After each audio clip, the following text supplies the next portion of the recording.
Hello friends, welcome back to my channel Sangam impact.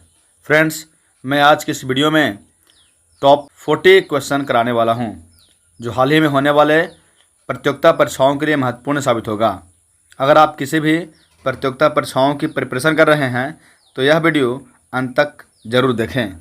तो चलिए, आज का पहला प्रश्न है, लॉर्ड विलियम बेंटिंक इनका कार्यकाल क्या था? यानी लॉर्ड विलियम बेंटिंक जो है वो कब से कब तक भारत के गवर्नर जनरल रहे हैं?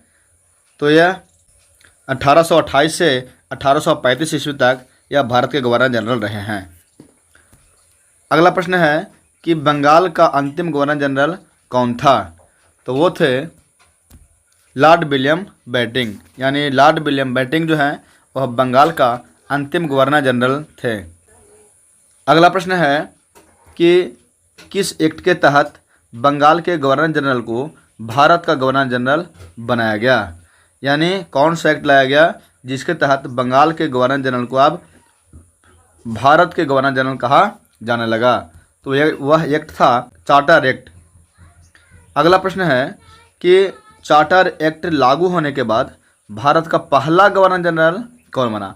मतलब चार्टर एक्ट जब लागू हुआ, जो बंगाल के गवर्नर जनरल को भारत का गवर्नर जनरल कहा जाने लगा, तो उस समय सबसे पहले भारत का गवर्नर जनरल कौन बना इस नियम के तहत? तो वो बने थे विलियम बेंटिंक। अगला प्रश्न है कि सती प्रथा को कब प्रतिबंधित किया गया? मतलब सती प्रथा को कब प्रतिबंध कर दिया गया, रोक लगा दिया गया? तो सती प्रथा का रोक जो है 1829 ईस्वी में लगाया गया। अगला प्रश्न है कि किसके सहयोग से लॉर्ड विलियम बेंटिंक ने सती प्रथा को प्रतिबंधित किया? यानी पहले तो ये इससे साबित हो जा रहा है कि सती प्रथा को प्रतिबंधित किसने किया? तो लॉर्ड विलियम बेंटिंक ने किया। लेकिन किसके सहयोग से किया? तो उन्होंने राजा राम मोहन राय के सहयोग से किया था सती प्रथा को प्रतिबंधित। चलिए फ्रेंड्स, अगर वीडियो पसंद आ रहा हो तो वीडियो को लाइक करते चलें और चैनल को भी शेयर भी करें अपने फ्रेंड्स के पास, ताकि उनको भी इस वीडियो से प्रतियोगिता परीक्षाओं के लिए मदद मिल सके। अगला प्रश्न है फ्रेंड्स कि सती प्रथा के अलावे विलियम बेंटिंक का कार्यकाल किसके लिए जाना जाता है? मतलब विलियम बेंटिंक जो है अपने कार्यकाल में उन्होंने सती प्रथा को प्रतिबंधित किया, इसके लिए वो जाना जाते हैं। इसके अलावा उन्होंने और कौन सा कार्य किया जिससे उनको जाना जाता है? तो उसके लिए उन्होंने शिक्षा सुधार कार्य किया, है ना। तो अगला प्रश्न कहता है कि किस मेडिकल कॉलेज की स्थापना विलियम बेंटिंक ने की थी? मतलब किस मेडिकल कॉलेज की स्थापना विलियम बेंटिंक ने मेडिकल कॉलेज की स्थापना किया था? तो वह कौन सा मेडिकल कॉलेज था जिसको स्थापना इन्होंने किया था? तो वो था कलकत्ता मेडिकल कॉलेज। 1835 में कलकत्ता मेडिकल कॉलेज की स्थापना किया था। अगला प्रश्न है कि किसकी सिफारिशों को मानते हुए विलियम बेंटिंक ने अंग्रेजी शिक्षा का माध्यम बनाया था? मतलब विलियम बेंटिंक ने अंग्रेजी शिक्षा का माध्यम बनाया था, तो किसकी सिफारिश को मानते हुए? तो उन्होंने मैकाले की सिफारिश को मानते हुए उन्होंने अंग्रेजी शिक्षा का माध्यम बनाया था। अगला प्रश्न है फ्रेंड्स कि बेंटिंक ने ठगी प्रथा को रोकने के लिए किसकी नियुक्ति की थी? है ना, बेंटिंक ने ठगी प्रथा को रोकने के लिए किसकी नियुक्ति की थी? तो उन्होंने इसको रोकने के लिए कर्नल स्लीमैन की, है ना, नियुक्ति की थी। कर्नल स्लीमैन की नियुक्ति की थी। इसी प्रकार अगला प्रश्न कहता है कि लॉर्ड चार्ल्स मेटकॉफ इनकी कार्यकाल क्या था? यानी यह लॉर्ड चार्ल्स मेटकॉफ जो है ये कब से कब तक भारत के गवर्नर जनरल बने रहे? तो यह जो है 1835 से 1836 तक भारत के गवर्नर जनरल बने रहे। अगला प्रश्न कहता है कि किस गवर्नर जनरल को भारतीय प्रेस का मुक्तिदाता कहा जाता है? बहुत महत्वपूर्ण प्रश्न है बाबू, यह जो है बहुत विवेक प्रश्न है।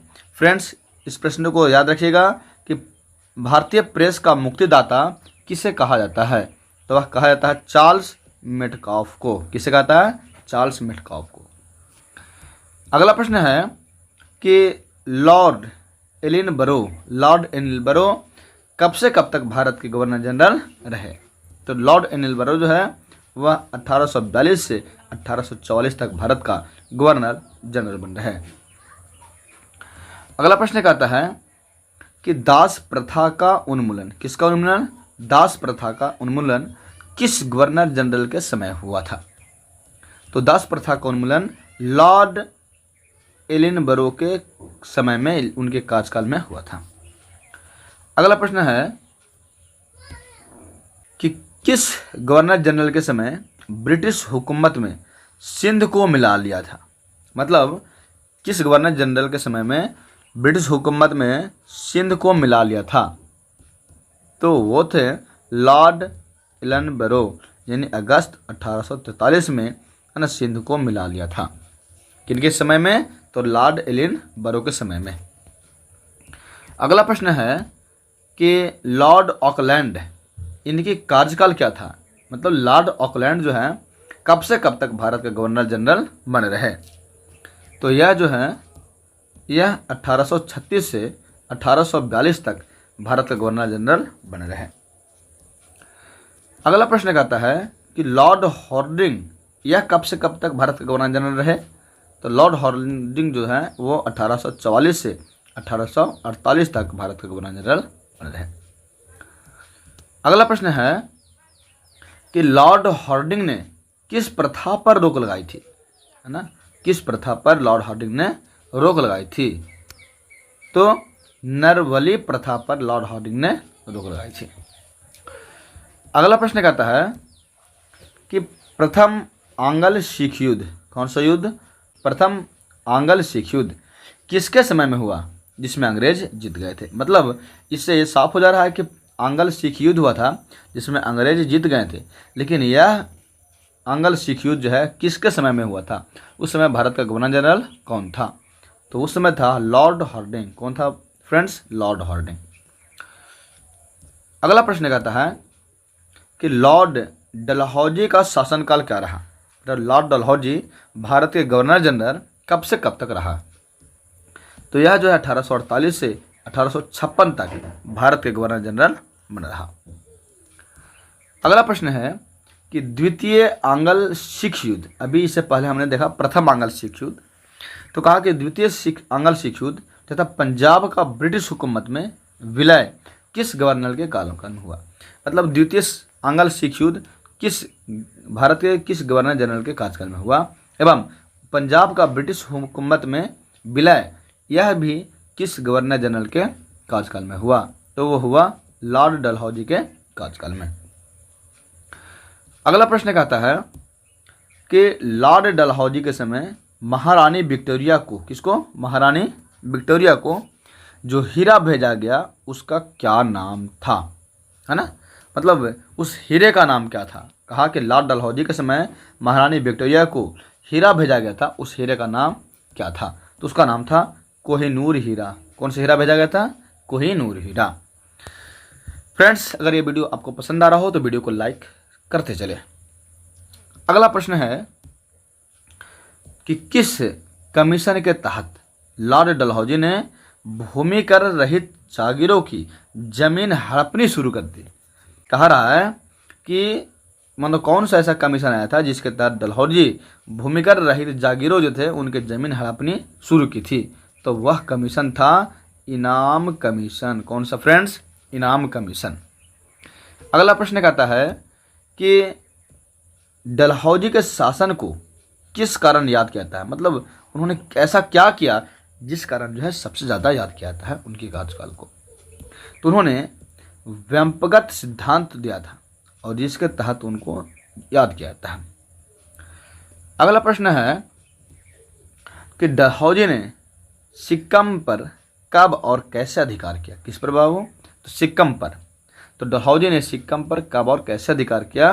तो कहा कि सन 1850 में अधिकार किया था। किस पर? सिक्किम पर।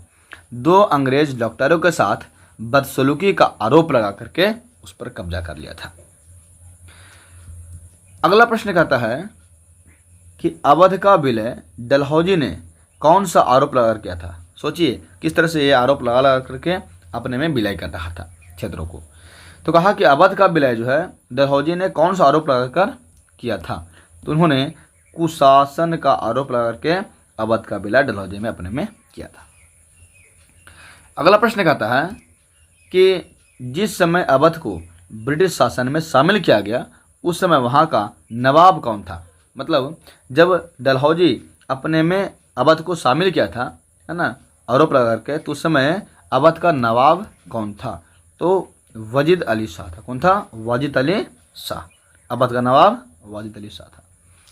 अगला प्रश्न कहता है कि डलहौजी ने अपनी ग्रीष्मकालीन राजधानी कहाँ बनाई थी। डलहौजी ने अपनी ग्रीष्मकालीन राजधानी कहाँ बनाई थी। तो वह बनाई थी शिमला में। कहाँ फ्रेंड्स? शिमला में। अगला प्रश्न कहता है भारतीय नागरिक सेवा के लिए सबसे पहले प्रतियोगिता परीक्षा की शुरुआत किसने की थी, है ना। यानी प्रतियोगिता परीक्षा की शुरुआत भारतीय नागरिक सेवा के लिए किसने की थी। तो वो सबसे पहले किया था लॉर्ड डलहौजी ने। किसने शुरू की थी? लॉर्ड डलहौजी ने। अगला प्रश्न है फ्रेंड्स कि डलहौजी के शासन में सबसे पहले रेल की शुरुआत हुई। यानी रेल की शुरुआत कब हुई? तो डलहौजी के शासन काल में। पहली रेल कहाँ से कहाँ तक चली थी, ये बताना है कि सबसे पहली रेल कहाँ से कहाँ तक चली थी। तो वह बम्बई से थाने तक। मतलब भारत में रेल की शुरुआत जो है वह डलहौजी के शासनकाल में हुआ और पहला रेल कहाँ से कहाँ चला? तो बम्बई से थाने तक चला। अगला प्रश्न है कि बम्बई से थाने के बीच पहली बार रेल चलने वाली जो ट्रेन है उसको हरी झंडी कब मिली। मतलब कब चलाया गया ट्रेन। जो सबसे पहले भारत में जो ट्रेन चली बम्बई से थाने वो कब चली, किस वर्ष चली थी, है ना। तो वह चली थी 15 अप्रैल 1853 ईस्वी में, है ना। यानी 1853 में बम्बई से थाने पहली बार भारत में ट्रेन चली थी। अगला प्रश्न है कि उस समय बम्बई से थाने के बीच चलाई गई जो ट्रेन उसने कितनी दूरी तय की थी। यानी सबसे पहली भारत में जो ट्रेन चली बम्बई से थाने 1853 में वो कितनी दूरी तय की थी। तो शुरुआत में 34 किलोमीटर दूरी को तय की थी। अगला प्रश्न है कि नया पोस्ट ऑफिस एक्ट कब पारित हुआ। तो नया पोस्ट ऑफिस एक्ट 1854 में पारित हुआ।